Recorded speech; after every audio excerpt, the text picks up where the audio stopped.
Okay, if you are the Republican presidential campaign, you have two people on your ticket, right? You have two guys. You also have a very fragile lead in the polls among older voters. You must maintain or increase that lead among seniors if you want any chance of winning the election in November. So, there's a big speaking engagement coming up in front of the AARP, the American Association of Retired Persons. The senior set, if you will. The voters you have and that you must keep. Sensitive issue, right? Which of you two guys do you send to the AARP? Do you send the old guy? The one who is 65 years old and famous for being a great businessman with 2 whole years of zillionaire tax returns that you can see? Or do you send the other guy? Do you send your senior citizen, or do you send the young, blue-eyed, hyperkinetic ball of lean muscle who is mainly famous for his plan to kill Medicare? Oh, and who also used to want to privatize Social Security. Which guy? Old rich guy or young guy with plan to kill Medicare? Remember, it's AARP. Which of your two guys do you send? The first step to a stronger Medicare is to repeal Obamacare, because it represents the worst of both worlds. I had a feeling there would be mixed reaction. That didn't sound all that mixed. That went about as well as could be expected. Bonuses all around for the staffers who made that decision. We've got more ahead on that. Stand by. The criticism of Republican presidential candidate Mitt Romney this week from his own side, from Republicans, is essentially of two different varieties. First, there are some people who are criticizing him for his views, for his campaign message, and for what he says on hidden camera. So that's Mark McKinnon, the George W. Bush ad guru, saying, how can anyone support a candidate with this kind of a vision of the country? And David Brooks, the conservative New York Times columnist, saying that Mitt Romney doesn't know much about the country he inhabits and that he has lost any sense of the social compact of this country. So that is one variety of Republican criticism of Mr. Romney this week. I can't believe we picked this guy. This guy would make a horrible president. A lot of the people who are making that criticism are being derided as not real conservatives by other people on the right. But the other variety of criticism of Mr. Romney from Republicans this week is not at all ideological. It's not about there being anything wrong with Mr. Romney's beliefs or his policies. Their criticism is just that he's running a bad campaign. And this is coming from all sorts of people on the right. So when the campaign released more of Mr. Romney's tax information today, Alex Castellanos, who's a former Romney advisor, said, quote, "At first I thought this was an April Fool's joke. I just can't imagine why they would do this. There are 40 days left, and you have now made more of them about Mitt's taxes." This sort of criticism is also all the Mitt Romney backstabbers who are leaking things like this to Politico.com. Romney associates are baffled that such a successful corporate leader has created a team with so few lines of authority or accountability. They're trashing their own candidate's ability to run a large organization, such as a presidential campaign.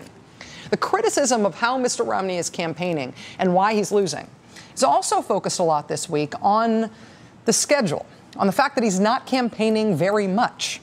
Mitt Romney's spare campaign schedule worries some Republicans. Fundraising trumps rallies in Romney's schedule. Romney's light public schedule in the heart of the campaign's final sprint has led some GOP donors to grumble. From the Wall Street Journal, GOP senators offer Romney advice. What's their advice? Quote, the nominee should be spending more time campaigning in official states. Mr. Romney was asked yesterday about that criticism, asked if he's going to start doing more campaign events, asked if he's going to start campaigning harder. Mr. Romney's response to a reporter who asked him that was this, quote, "Ha ha, we're in the stretch, aren't we? Look at those clouds. It's beautiful. Look at those things." It's such a strange answer. You have to think he's uncomfortable maybe with the premise of the question. Are you going to start campaigning harder? Is that a very disorienting question? Is it patently offensive and you're being sarcastic? Were the clouds, in fact, that lovely? Even if the prospect of campaigning nationally for the presidency is an overwhelming thing early in the process, he's right that we are in the home stretch of the campaign. But the important consequence of that is that it actually makes campaigning less overwhelming at times like this. It's now less of a daunting prospect, less of a difficult question to answer, because it's a less complicated answer. As we get closer to the election, the map of places you need to campaign in gets smaller. Not bigger, it gets smaller. It's clearer and clearer each day which states are actually in play. And even within those states, campaigns know by now in which counties they need to rack up their big margins. And within those counties, the campaigns, as they get closer to Election Day, can zero in even further within individual counties, focusing even tighter on which specific voters in which specific counties and which specific states are the ones that they need. So a presidential candidate at this stage of the race ought to be able to answer that question about how hard he's campaigning easily.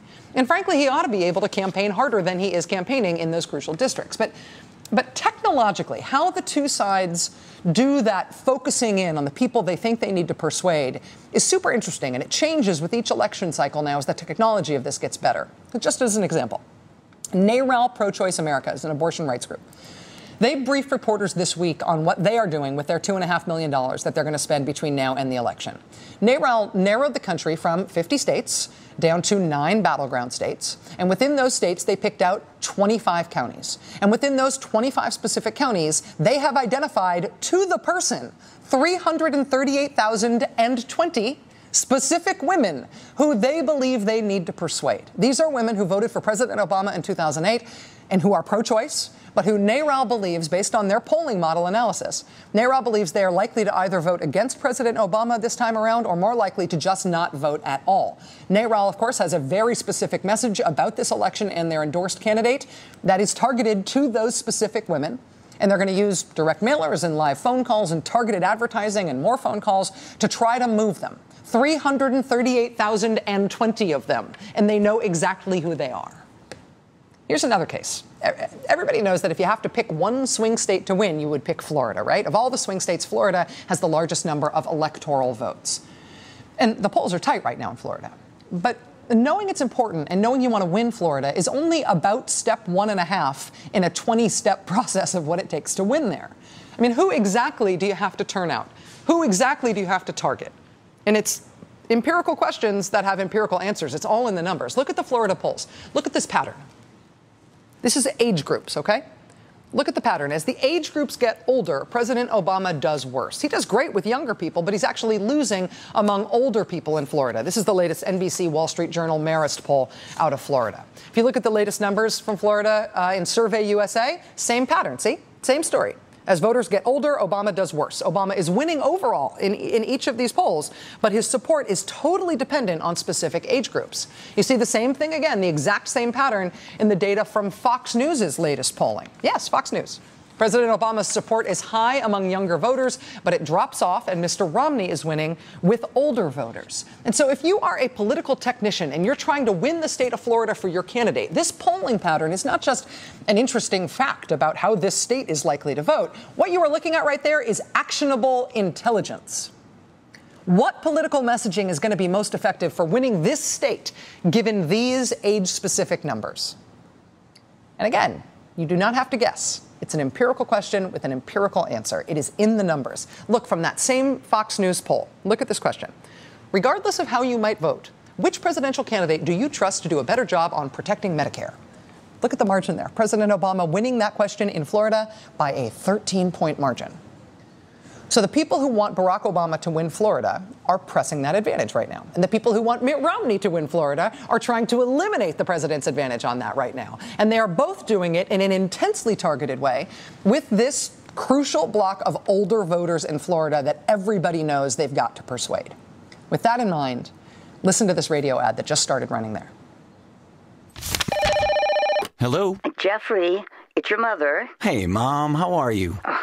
I'm good. What are you doing? Well, I've been watching TV all day, but it's making my head spin. What do you mean? All these ads about Medicare, it's very confusing. Okay, well, I've read about it. What do you want to know? Well, what's the truth about Romney and Ryan? Well, the Romney-Ryan plan does essentially end Medicare. That's what the Wall Street Journal said. Oh, I don't like the sound of that. What I read said seniors would wind up paying over $6,000 more per year. Oh, that's a fortune to me. And Romney would make drastic cuts to Medicaid, too. You know, 2/3 of seniors rely on Medicaid for nursing home care. Oh, boy, that's scary. Here, Mom, look, I'm on my computer.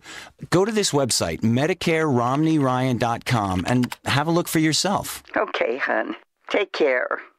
Paid for by SEIU Cope, SEIU.org, which is responsible for the content of this advertising, not authorized by any candidate or candidates committee.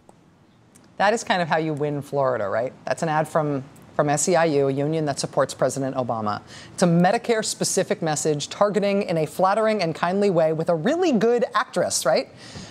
Older voters who are concerned about Medicare. Makes the case that if you care about Medicare, Paul Ryan and Mitt Romney are the last people who should get your vote.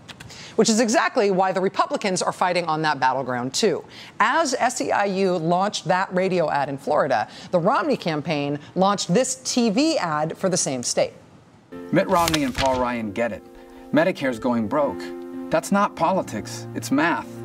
Anyone who wants to leave Medicare like it is for letting it go bankrupt. My mother's 81 and depends on Medicare. We can save Medicare without changing hers, but only if younger Americans accept that our Medicare will be different than our parents when we retire in 30 years. But after all they did for us, isn't that the least we can do? I'm Mitt Romney, and I approve this message. You see the problem with the message there? The Romney-Ryan message in their official campaign ad there is, we need to drastically change Medicare. Might be okay for people who are using it now. Also, I have a mother. But I want to throw the word bankrupt out there. And I want to tell you that if you like Medicare, well, we've got some serious changes in mind for it. The Democratic message is the Republicans want to make serious changes to Medicare. The Republican message is the Republicans want to make serious changes to Medicare.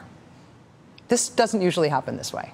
And they're fighting over the same voters on the same issue, but the Republicans' campaign verifies and underscores the validity of the Democrats' most potent attack with this crucial group of people in this crucial state on this crucial issue. I know that Mitt Romney approves that message of that ad you just saw, but I bet Barack Obama approves that message too.